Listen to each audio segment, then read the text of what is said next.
ovidiotoxicosis. Un tema interesante, donde todos tienen que aprender a manejarlo, porque creo que en algún momento de su vida, sobre todo en un rural, van a tener este tipo de envenenamiento. Norte de Santander es una zona mucha incidencia. ¿Okay? Colombia es uno de los países que más reportes tiene, y el norte de Santander junto con Antioquia somos los que vamos punteando la incidencia. Al igual, pienso que hubo unos meses donde nosotros estábamos por encima, siendo Antioquia un departamento más grande. ¿Por qué el norte de Santander lo permite? Pues obviamente somos un departamento que hay economía agrícola y el relieve de nosotros lo permite, ¿no? Entonces esto hace que la incidencia sea. Bueno, entonces nos van a acompañar Vivi y Sandro. Empecemos. Y además esto ya lo han visto muchos, ¿no? Este tema ya muchos lo hemos hablado. Bueno, buenos días. Entonces vamos a presentar el tema de ovidiotoxicosis con mi compañero Sandro. Y pues, primero que todo vamos a comenzar con la definición de qué es ovidiotoxicosis. Entonces, esta es una intoxicación producida por la inoculación del veneno a través de una mordedura de serpiente. Con base a las generalidades, es un problema de salud pública que tiene características ecoepidemiológicas, socioculturales y demográficas. Existen más de 3.000 especies por todo el mundo y la sexta parte de estas especies son venenosas. Unas son terrestres y otras son acuáticas. Y en Colombia, actualmente, los géneros Botrops, Portillium, Botriopsis y Botrytis son los responsables aproximadamente del 90% de los accidentes zoofídicos. Y también los accidentes zoofídicos por Crotalus dirusus cumanensis, que es cascabel, se estiman en un 2%, seguido por Micrurus con un 1% y la Chesis con el 0.4%. En base a la epidemiología, se estima que a nivel mundial 5.4 millones de personas sufren accidentes zoofídicos y de estas mueren unas 130.000 personas. Y el triple de personas de estas 130.000 terminan con amputación o una discapacidad permanente. En Colombia se reporta una incidencia de 20 hasta 20 incidentes por cada 100.000 habitantes, con un índice de mortalidad de hasta el 7.6%, y se sitúa en el tercer país de Latinoamérica con más casos reportados sobre este evento, después de Brasil y México. Entonces, desde el 2007 se comenzó a hacer esta notificación y este es de un intervalo del 2007 hasta el 2021. Entonces, desde que se inició en el 2007 se promedió el promedio de casos fue de 4.349 casos, y el año que más se presentaron accidentes zoofídicos fue en el 2019, con 5.640 casos a nivel nacional. Bueno, entonces este es el reporte del CIVIGILA. Con base a el accidente zoofídico, este reporte se hace un reporte semanalmente, y pues los registros notificados son 1.690, esto es a nivel nacional, donde 425 son mujeres, 1.265 son hombres, y 46 menores de 5 años y 144 mayores de 65 años. Y tenemos, como le decía la doctora, los departamentos que más presentan estos casos son Antioquia con 243 casos y de segundo Norte de Santander con 144 casos. A nivel de Norte de Santander tenemos que han reportado 144 casos, donde 25 son mujeres, 119 son hombres y 21 personas son mayores de 65 años. Y en los municipios donde más se reportan estos eventos está el Zulia, Teorama, Tibú, y de cuarto está Cúcuta con 11 casos reportados.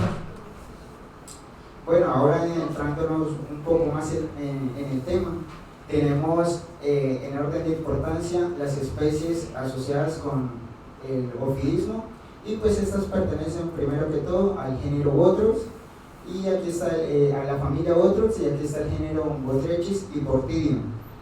También está Crotalus, Lachesis, Micrurus, que ya viene de otra familia que es la Elapidae y que es la coral. Bueno, entonces tenemos que hay serpientes que son venenosas y otras que no son venenosas. ¿Cómo las vamos a clasificar? Entonces las venenosas tenemos dos grandes familias que son la Viperidae y la Elapidae. La familia más importante aquí es la Viperidae. Entonces estas se clasifican en Bothrops, Crotalus y Lachesis. Entonces aquí en esta Bothrops, que corresponde hasta el 90% de los accidentes ofídicos, como les mencioné anteriormente, va a tener unos nombres coloquiales. ¿Cuáles son esos nombres? Cabeza de candado, mapaná, boquidora, cuatro narices, pudridora o tallaquis. Depende de la zona geográfica donde se encuentre, pues tienen diferentes nombres. Segundo, Crotalus, que es la cascabel, y Lachesis, que es conocida como verrugosa. Y tenemos la Elapidae, que son, aquí entran en este grupo las corales. Y tenemos las no venenosas, que son las culebras, y pues aquí ya tenemos lo que son las boas y las anacondas. ¿Cómo vamos a diferenciar una serpiente venenosa a una no venenosa? Las no venenosas van a tener una pupila redondeada, mientras que las venenosas van a tener una pupila alargada como un ojo de gato. La cabeza va a salir alargada, menos en las corales, y las venenosas van a tener una cabeza triangular. Las no venenosas van a tener placas lisas en la cabeza, menos las corales, y las venenosas escamas pequeñas y ásperas en la cabeza, menos también las corales. Las no venenosas no van a tener figuras geométricas, mientras que las venenosas van a tener pues muchas figuras como rombos y triángulos. La cola, las no venenosas es larga y como látigo, mientras que las venenosas es una cola corta. Y las no venenosas son diurnas y sin colmillos delanteros, mientras que las venenosas son nocturnas y tienen unos colmillos delanteros que en algunas serpientes son retraíbles. Y una característica muy importante, que es que las no venenosas no tienen fosa loreal, mientras que las venenosas sí. Este es como un órgano que tiene la serpiente de sensación térmica, que le ayuda a cazar a su presa. Bueno, con base al veneno de la serpiente tenemos que tiene muchas características, ¿sí? Tiene proteínas no enzimáticas, péptidos, carbohidratos, lípidos, aminas, aminoácidos libres, iones y detritos celulares y también bacterias. Y va a tener unos efectos citotóxicos, miotóxicos, hematotóxicos, y el veneno cambia también según la edad y la ubicación geográfica.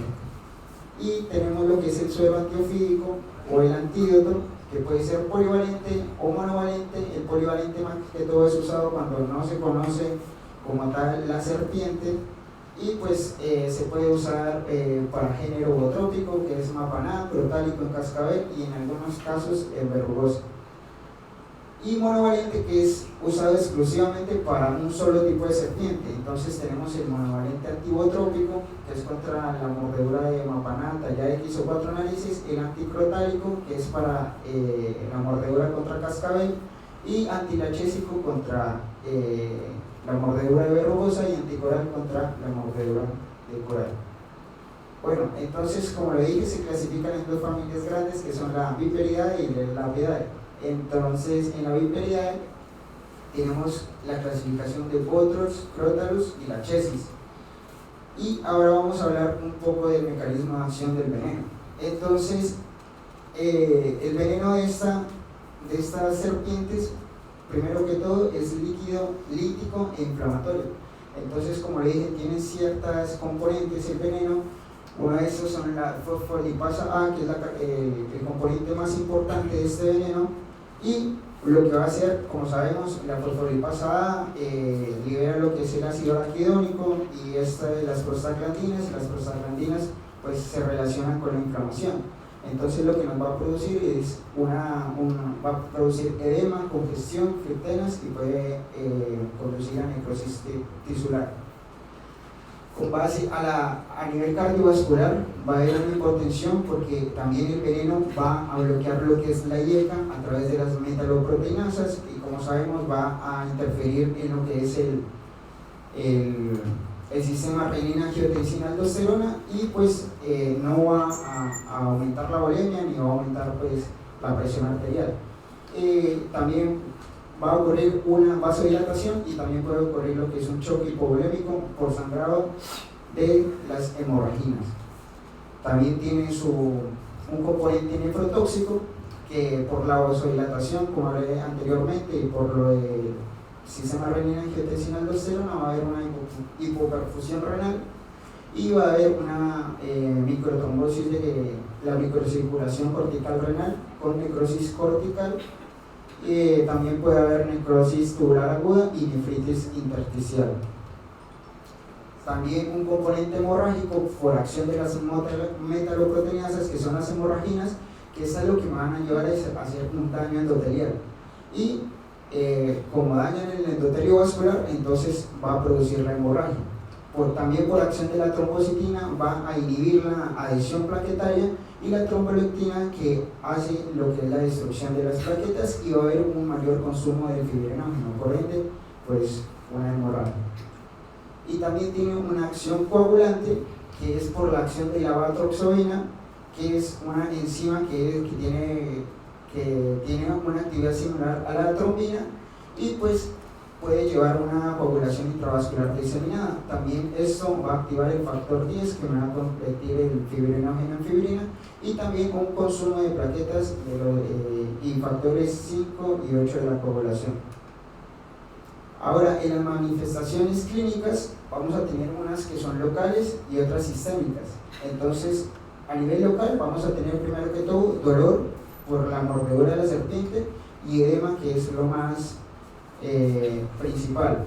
Va a haber equimosis y hemorragia local. Y a nivel sistémico puede presentar gingivorragia en un 23%, hipotensión y oliguria o anuria.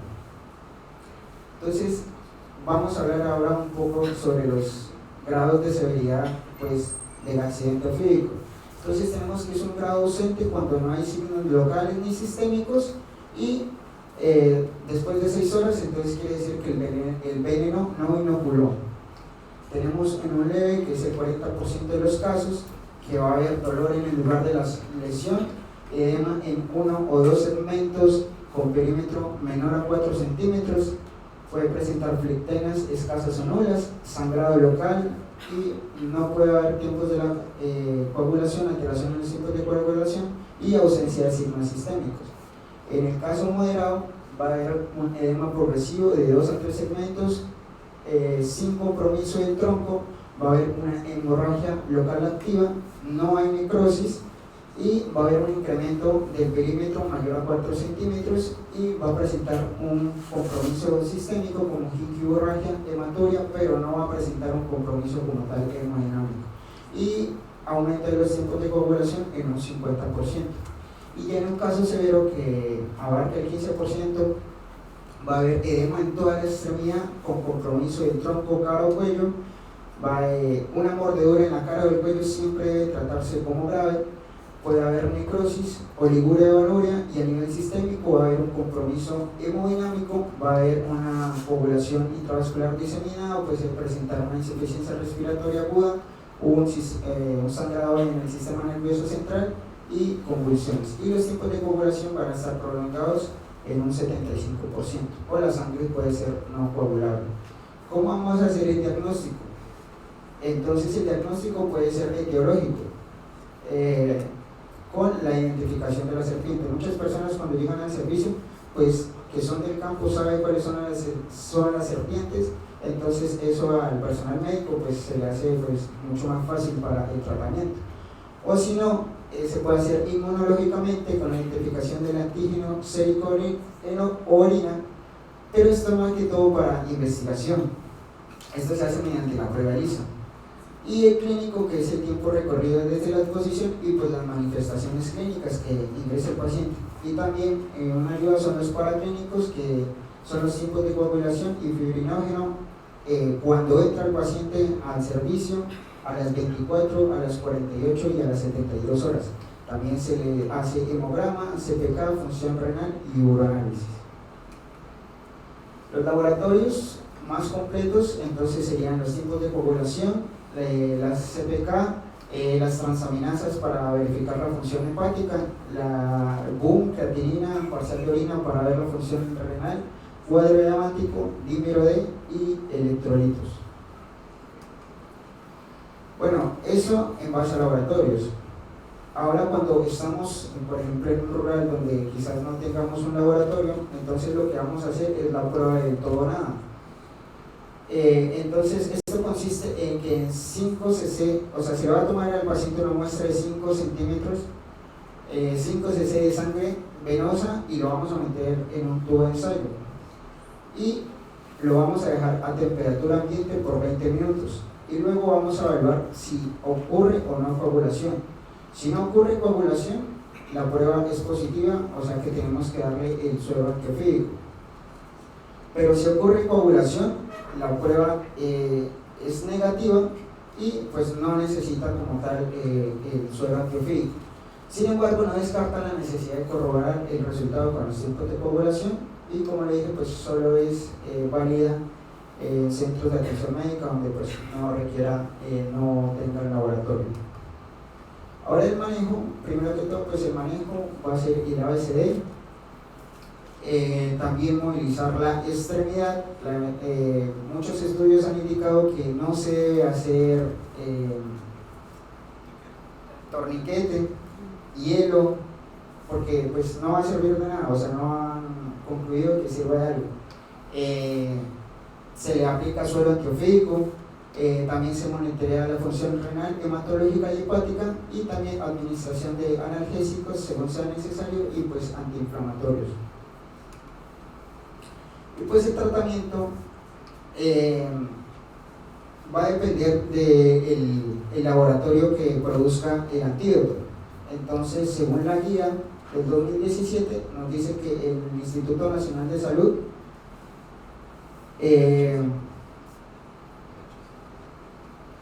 para botrópico, entonces nos dice que son para casos leves 2 frascos, para casos moderados 4 frascos o para casos severos 6 frascos.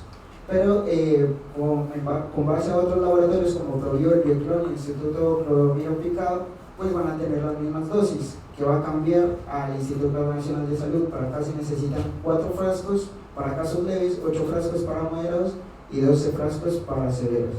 Esto se va a hacer mediante administración intravenosa y se va a dividir 250 ml en adultos y 100 ml en niños. Y se debe dar en 1 hora y a un goteo lento. ¿Por qué goteo lento? Porque pueden aparecer reacciones adversas. Y en caso de que aparezcan reacciones adversas, lo que se va a hacer, se va a suspender el suero antiofídico, se va a tratar las reacciones adversas y posteriormente se vuelve a pasar el suero antiofídico, pero más lento y con la indicación.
Bueno, entonces la vía de administración es intravenosa y pues como dije, si aparecen reacciones adversas se debe suspender y tratar la reacción adversa luego volver a pasar el suero antiofídico a goteo más lento, pues para evitar pues, las reacciones adversas, y la indicación es que tiene que pasarse completamente todo el suero antiofídico.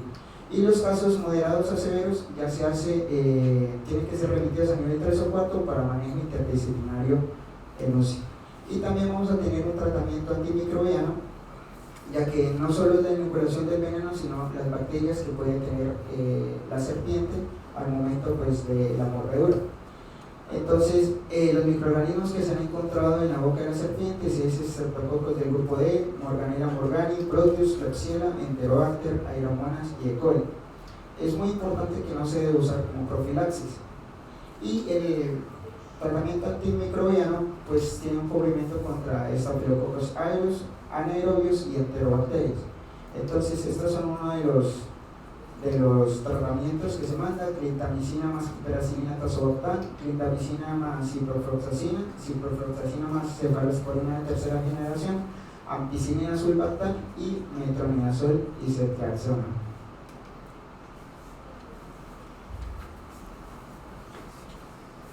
Bueno, continuando con el accidente lachósico, esta serpiente tiene dos subespecies, el Mutans mutans y la Acroshorda.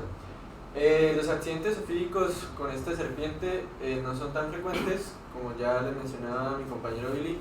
El Botros es la más frecuente. Bueno, el Mutans mutans se distribuye por la Amazonía, Orinoquía y puede vivir en lugares hasta los 1000 metros de altitud por encima del nivel del mar. Y la Acroshorda está en los ríos del Magdalena y en el Cauca y sobre todo en la región pacífica. Entonces, el mecanismo de acción de estas serpientes va a tener un mecanismo de acción parecido al de los demás venenos de serpiente. Va a tener también unos factores líticos e inflamatorios, cardiovasculares, coagulantes, hemorrágicos y nefrotóxicos. Entonces, también el factor lítico también va a estar causado por hialuronasas, proteinasas, fosfolipasas y factores proinflamatorios.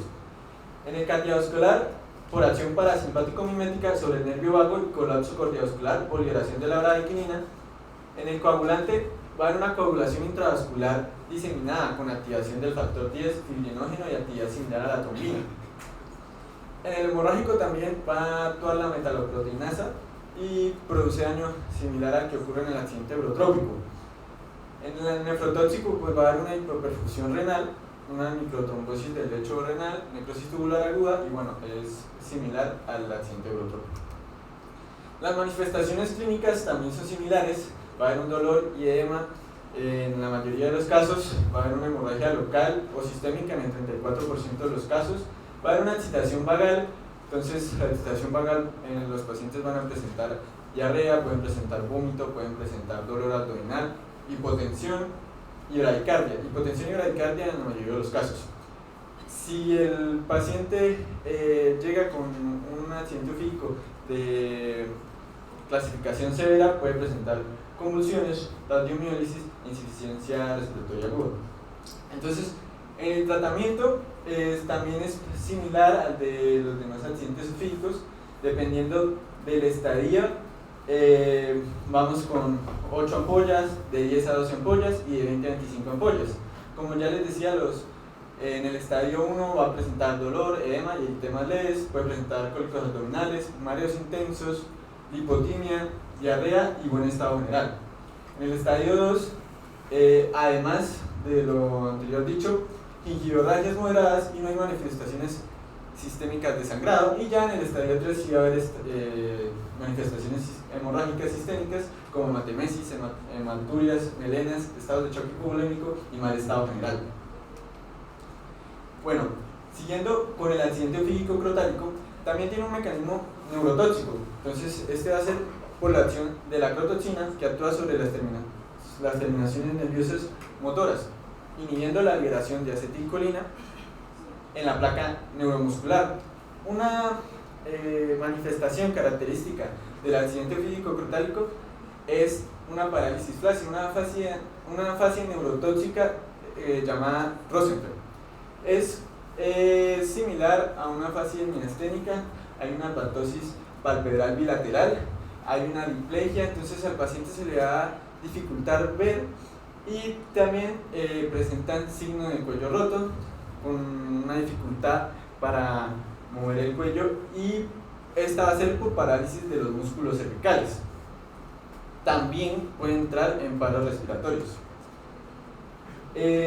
También tiene una miotóxica como el accidente de Botros, ocasionada por una mitotoxina de peso molecular alta con actividad radiomiónica intensa. Produce una licuefacción de la musculatura estriada en el área de inoculación con dolores intensos. Luego genera mioglobinuria, entonces evidente por el color marrón oscuro de la orina con falla renal aguda de instalación rápida. En las manifestaciones clínicas vamos a presentar mialgias, equimosis, ictemas, cefalea y cialorrea. También, y bueno, las mialgias son la primera sintomatología y síndromes neurológicos se presentan a las 6 horas.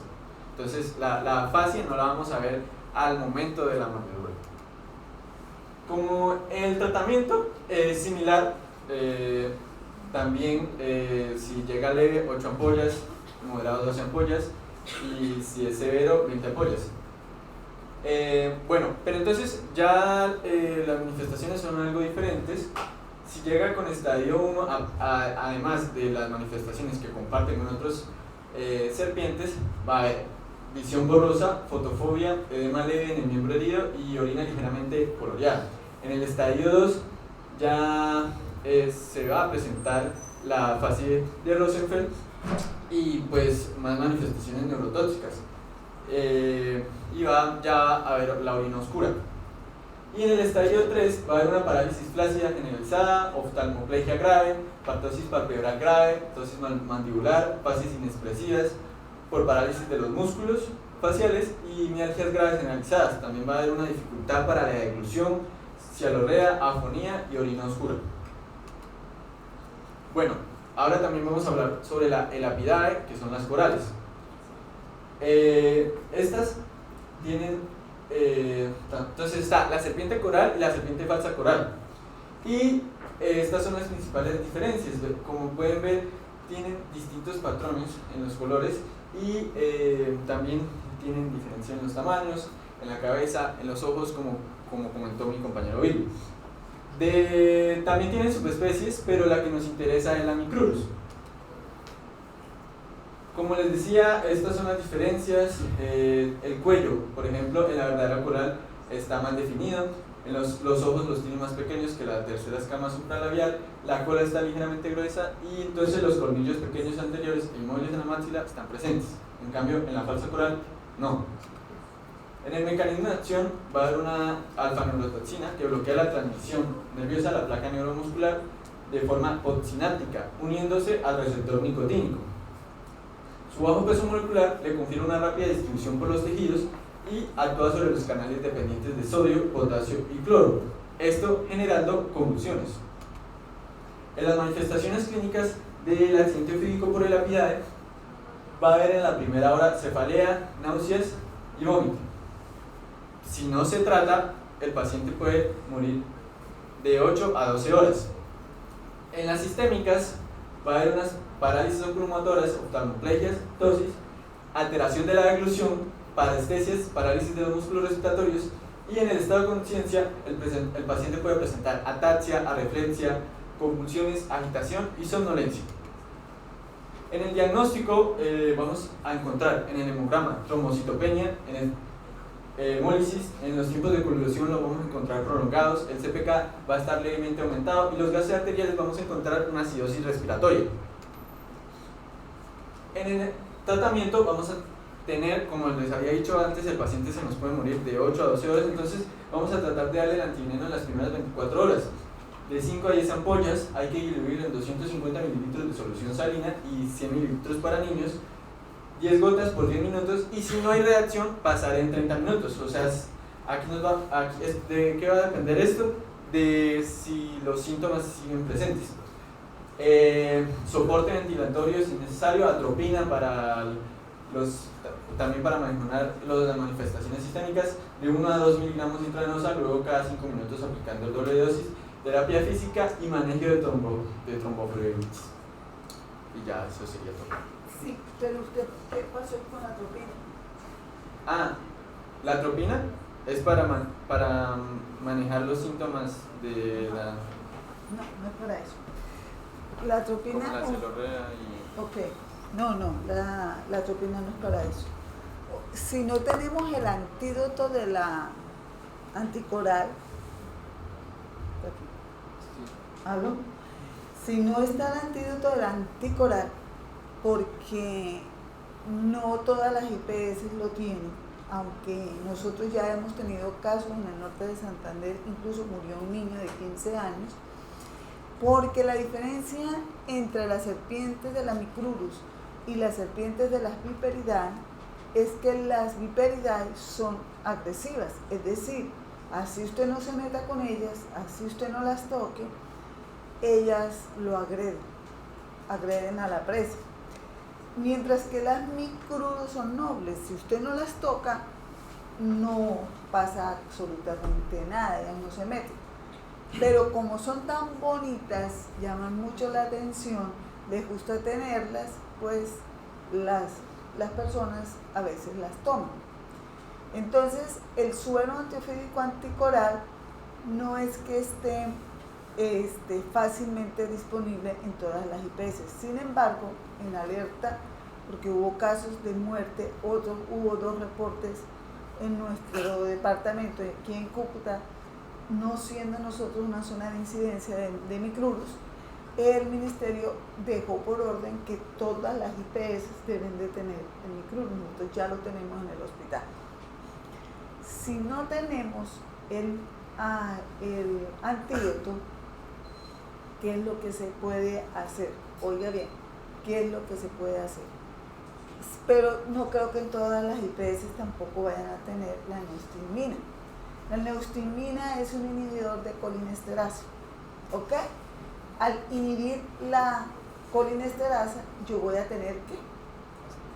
Más acetilcolina. Si yo me voy al bloqueo de los receptores alfa, que son bloqueadores, es decir, yo lo que voy a tener es un bloqueo para que no salga la acetilcolina. Estoy hablando de la fisiopatología de la coral, ¿ok?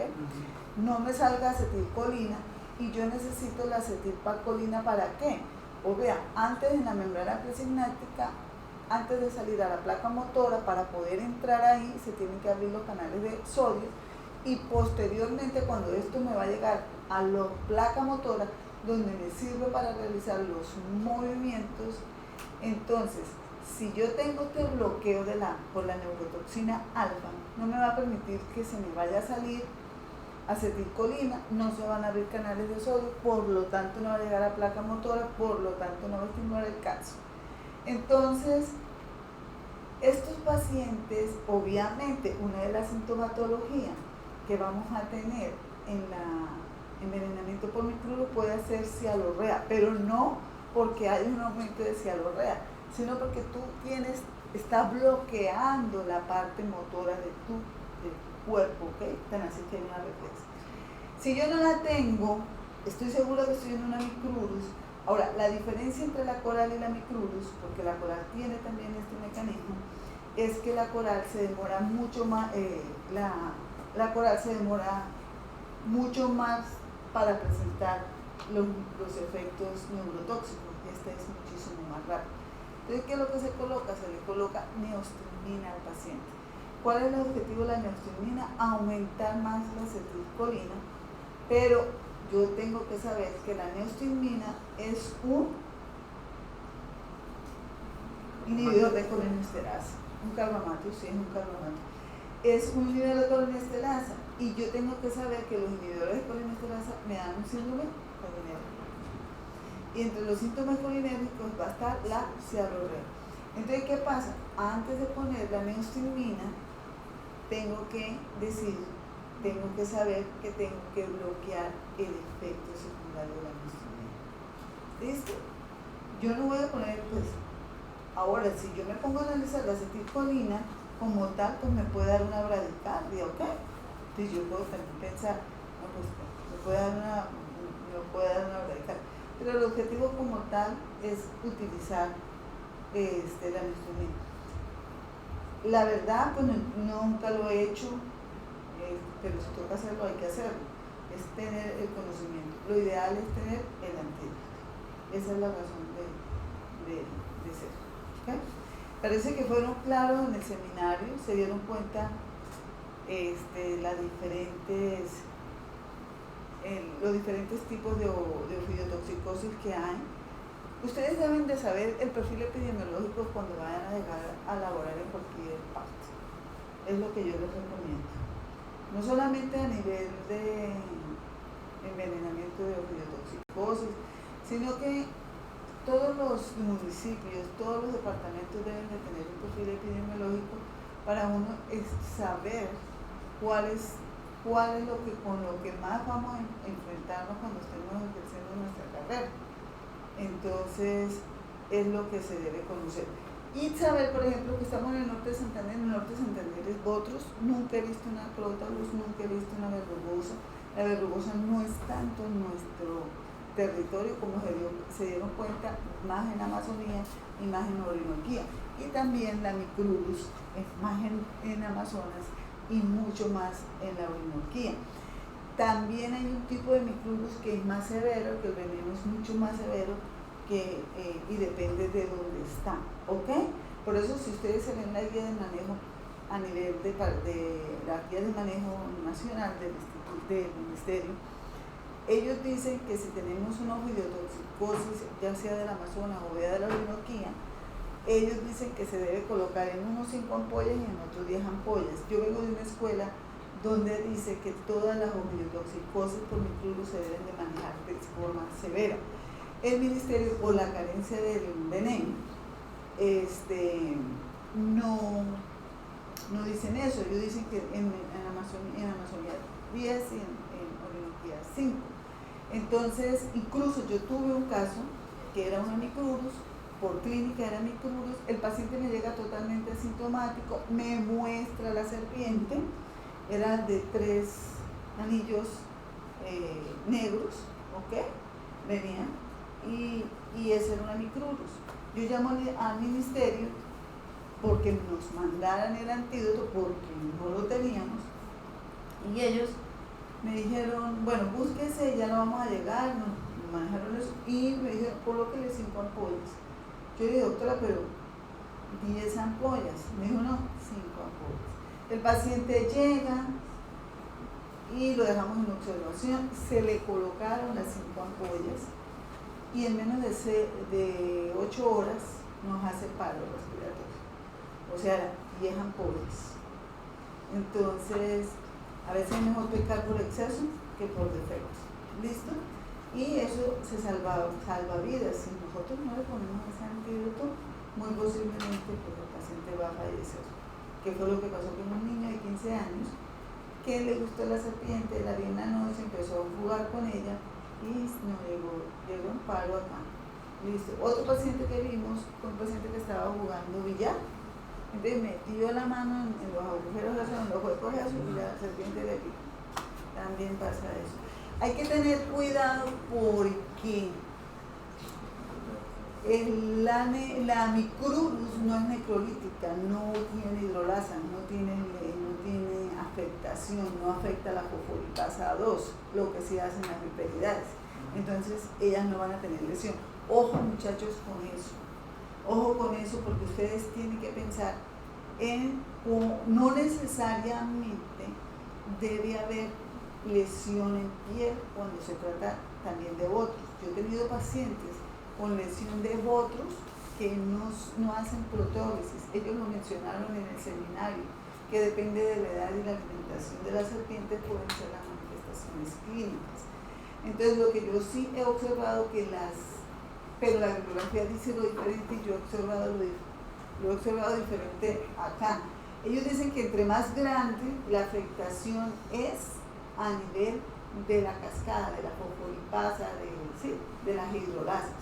Y las más jóvenes afectan al fibrinógeno por el tipo de alimentación que ha tenido.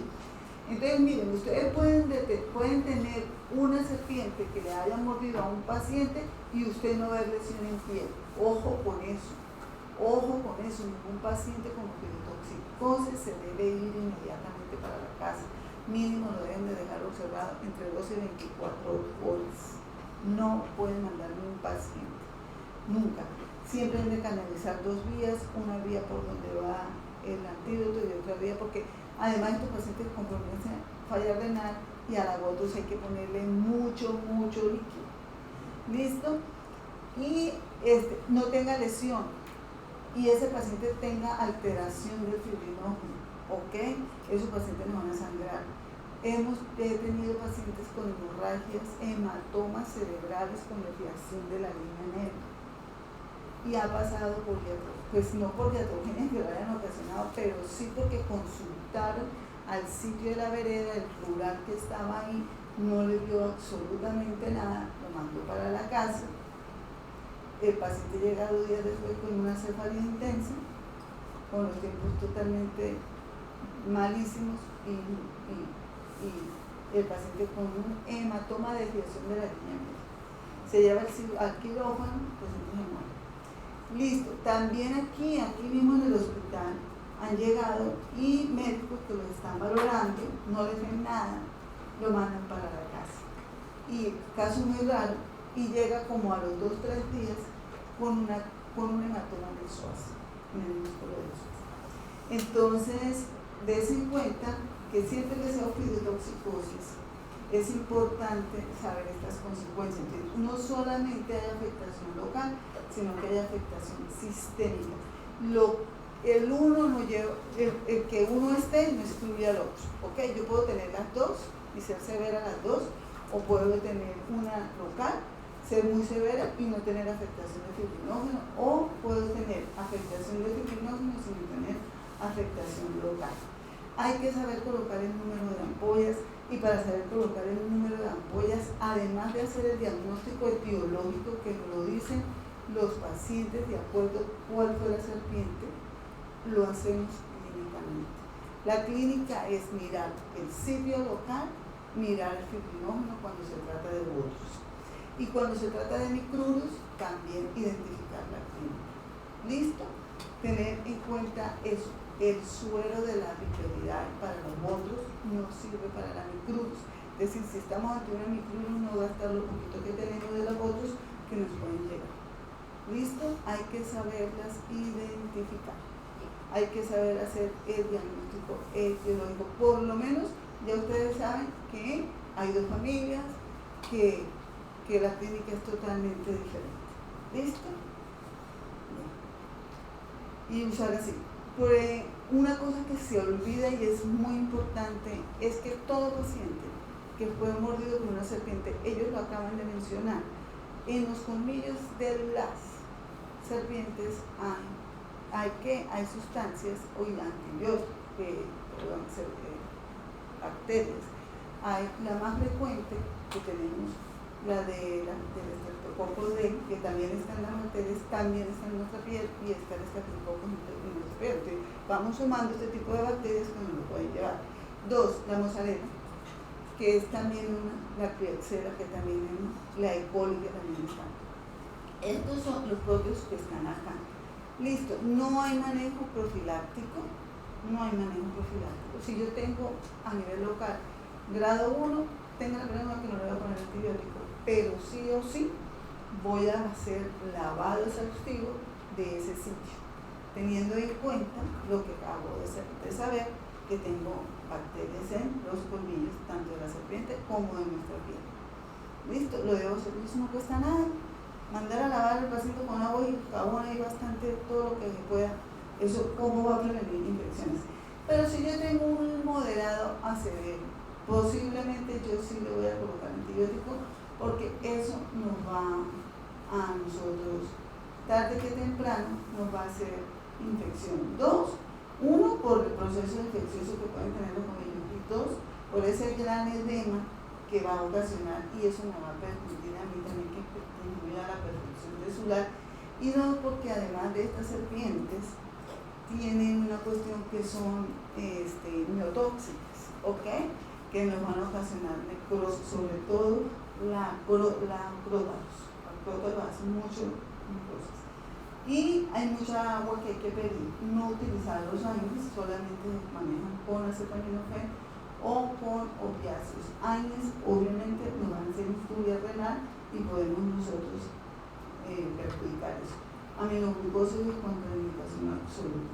Yo he tenido pacientes que me los han remitido con diclofenaco y con aminoglucosis.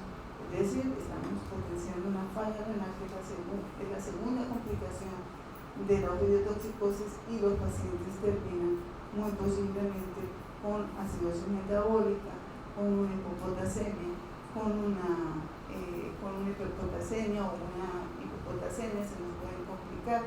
Entonces, el pronóstico de estos pacientes va a mejorar desde el momento en que el médico que está atendiendo al paciente mire el perfil. Listo, la antitetánica no se puede colocar hasta cuándo, hasta cuando los fibrinógenos o los tiempos de coagulación estén normales.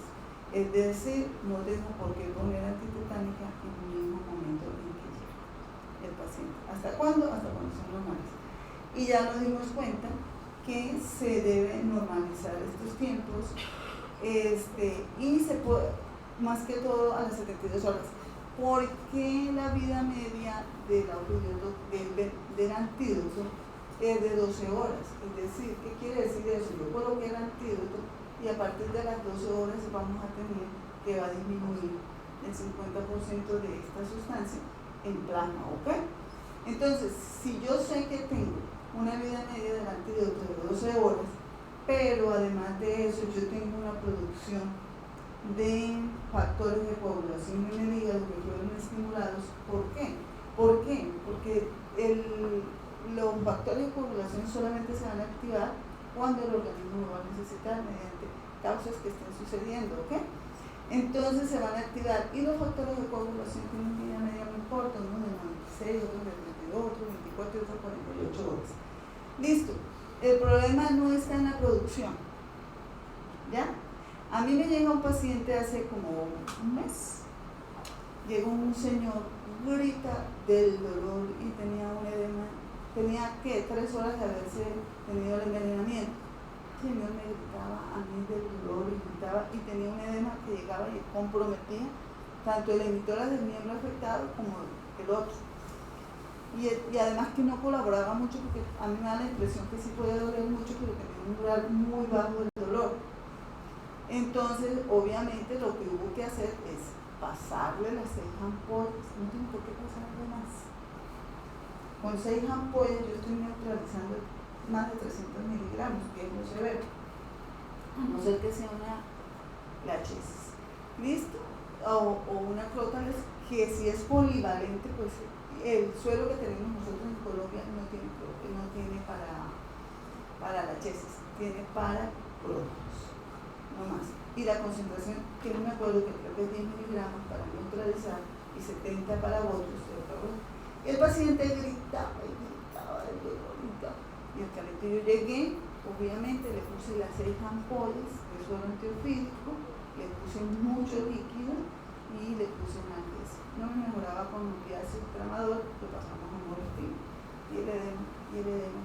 Y el paciente tenía una perfusión de 30 en esterilidad y no la podía medir. Pero yo estaba en una fase aguda. En una fase aguda las tenía y ya yo le estaba pasando el antídoto y yo sabía que la vida media del antídoto era de 12 horas y también sabía que la vida media de los factores de coagulación tienen estas vidas. Aquí en el hospital a estos pacientes los llevaban a fasciotomía química. Yo decía entre mí, no voy a llevar al paciente a fasciotomía química, se muere el paciente, se va a choquear el paciente. ¿Listo? Pero sin embargo la responsabilidad médica, decía yo, si me hace compartimentar. Dice la bibliografía que no es compartimentar antes de 72 horas. ¿Qué fue lo que hicimos? Yo le pasé mucho líquido porque me estaba choqueando, le puse muchísimo líquido, le pasamos las 6 ampollas y posteriormente le puse un monitor de entrada que no se debe hacer sino a las 48 horas, pero yo necesitaba que ese líquido intersticial que estaba ahí lo bajara y lo sacara. El paciente mejoró la perfusión apenas terminamos de pasar. Yo le dije a ortopedia, deme 4 horas. Si en 4 horas el paciente no mejora de la perfusión, ahí sí, la gente mejora la perfusión, sigue con el dolor pero está perfundido a nivel tisular. Eso es lo que me está diciendo a mí, que no hay cuestión de eso. Y listo, al día siguiente el paciente estaba mejor, no estaba perfundido. Y lo llevaron al quirófano, sí, como a los 20 días. Después era yo la que estaba luchando porque me drenaran el acceso, que sí me lo van a dar. Y otra cosa era que estábamos luchando para que me hicieran fasciotomía. Dice, porque es que la fasciotomía implica mucho desgaste del paciente. Acuérdense que van a estar en incapacidad, gente que es campesina, a veces sus ingresos no son suficientes y se les va a dañar la vida productiva también a ellos. Entonces también hay que pensar no solamente en esta parte médica, obviamente la médica predomina ante otras circunstancias, pero si yo le puedo dar una mejor calidad de vida a mi paciente, además no sabe que hay personas que no tienen suficientes ingresos, que necesitan del trabajo. Entonces, si están laborando, están consiguiendo algo, pues van a tener que también afectación financiera por mantener su casa, por sus hijos. Todo eso hay que analizarlo del paciente. ¿Listo? Y el paciente tiene que salir. Se fue hasta hace poquito, eso se me duró como más de casi el mes hospitalizado. Y después fui yo la que estaba detrás de cirugía de mano para que me drenaran eso. Y no drenaban nada. Lo drenaron, lo abrieron, yo después le pregunté al señor y le di la nota, que ¿qué dijeron a él? No, que sí tenía necrosis de tejido. Tenía necrosis de tejido, pero bueno, una cosa era que me hubieran hecho una fasciotomía salvaje, otra cosa que me hubieran hecho algo más sencillo, con una recuperación más fácil. ¿Listo? Entonces, conclusiones: antibiótico profiláctico no, sí cuando haya riesgo de infección. 2, lavar bien la herida. 3, no antitetánica. 4, clasificar bien